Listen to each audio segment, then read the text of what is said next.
English-speaking brothers and sisters who are following this channel. I would like to deliver two messages on the light of this barbarism that is taking place in Palestine these days by the Zionist state of Israel against innocent people in Gaza and elsewhere in Palestine. I would like to tell you, the people of Israel who are supporting this Zionist state, and also to those government agents in the Israeli government, you are people of no honor. All what you're doing in Palestine is terrorizing civilians, terrorizing mothers and fathers, terrorizing children. You are indeed launching a very coward war with no honor. You are targeting deliberately the civilians in Gaza and in Palestine. You may be boasting that you have invented some sophisticated weapons, but at the end, you are a bunch of coward people because you are targeting children. You have already killed tens of children. And this is not the first time. You have been doing this for years and years. Every time you attack Gaza, you make a massacre against innocent people. The vast majority of your attacks victims are children and women. So once again, you are proving to the world, to the free world, that you are a bunch of terrorists who are practicing terrorism and terrorizing innocent people in Gaza. That's what you are. And that's what we are watching today. You are, of course, using the pretext that some Palestinian groups are launching some missiles against your towns. But we know that this is just a pretext, because the story didn't start here. The story and the plight started elsewhere. It started in Jerusalem, and the attempt of stripping Palestinians from their own land. The last story is the story of the district of Sheikh Jarrah.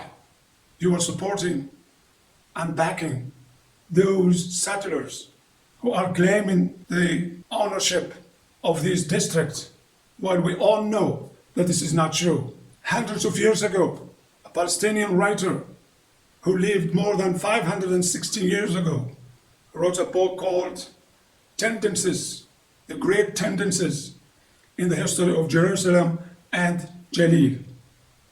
He wrote that in that place, Sheikh Jarrah district, there was a Zawiya, a worshipping place.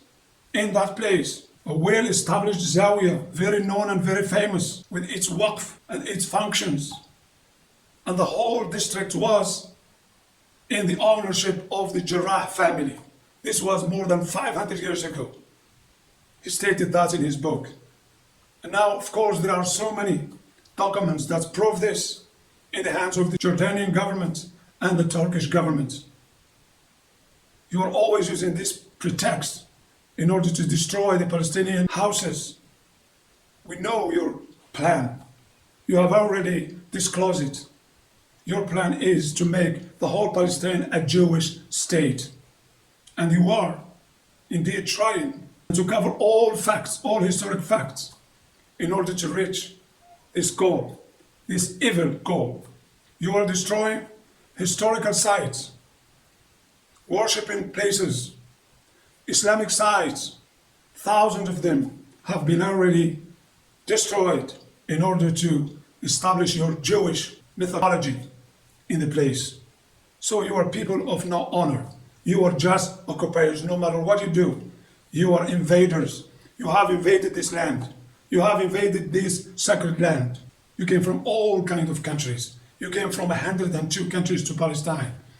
And you found people inside Palestine living for hundreds of years. Now you're claiming that Palestine is yours, not theirs. This is the first message. And the second message is to the Americans. The Americans who are supporting unconditionally the Israeli government. What happened to this great nation, America, with its great founding fathers who were indeed trying to establish the truth and supporting those who are less fortunate? What happened to you that you are now supporting one of the most despotic regimes in the world?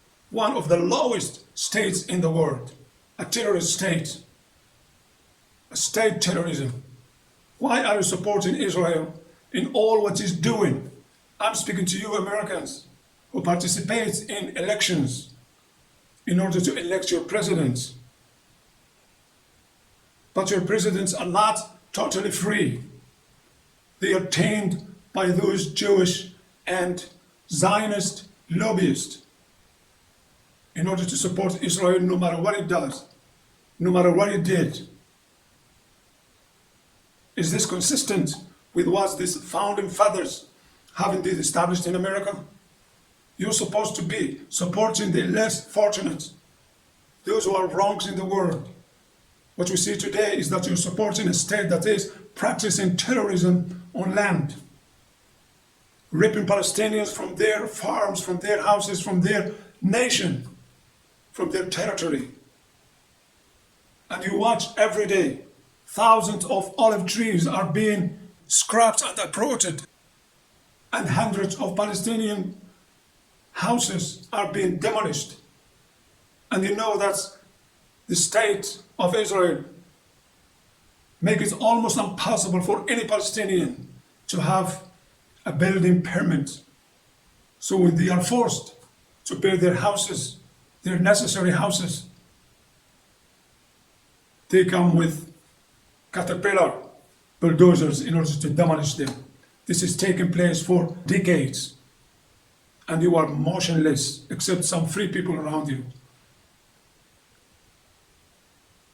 So I have a message to you. Are your presidents really free to take the right decision? You are claiming that you are spreading democracy in the world. What kind of democracy are you spreading in Palestine? What kind of message that you are delivering to the world by supporting one of the most despotic regions in the world? I think you have to wake up. We are not asking you to help the Palestinians. We are only asking you to stand by the right, to say the truth about this land. Muslims and Arabs are living in this land for hundreds of years. And now all these atrocities, all these massacres that are taking place in front of everybody in the world. And America is not saying anything. Indeed, they are issuing statements to support Israel in what they say the rights for defending itself. The plight didn't start here. The plight didn't start with the Hamas missiles. The plight started in Jerusalem, in the Israeli decision to demolish Palestinian houses and deprive them from their land. The plight started with the attack of Israeli troops against prayers inside the sacred mosque of Al-Aqsa. People were praying in their prayers when troops forced their way into the mosque and detained so many people, injured hundreds of people. Are these people terrorists? Were they carrying machine guns or bombs? These people are just ordinary people doing their prayers inside the mosque. There where this plight has started, not with these missiles that you are using as a pretext today in order to practice all this barbarism in Gaza. Imagine that such attack happened against any Christian churches or Jewish synagogue in any of the Arab countries or in Turkey, for example. What would the West do? So I think the last message is, no matter what terrorism is practiced on this land, no matter what the Israeli government does, no matter what the support it receives from the Americans, this land will return to its people. The history tells us that. Jerusalem has been occupied by so many forces in the history, from the Greeks, from the Romans, from the Crusaders, from the pharaohs of Egypt, and from the British. And now it is occupied by these bunch of Zionists. It will come a time when this land will return to its people. Thank you very much.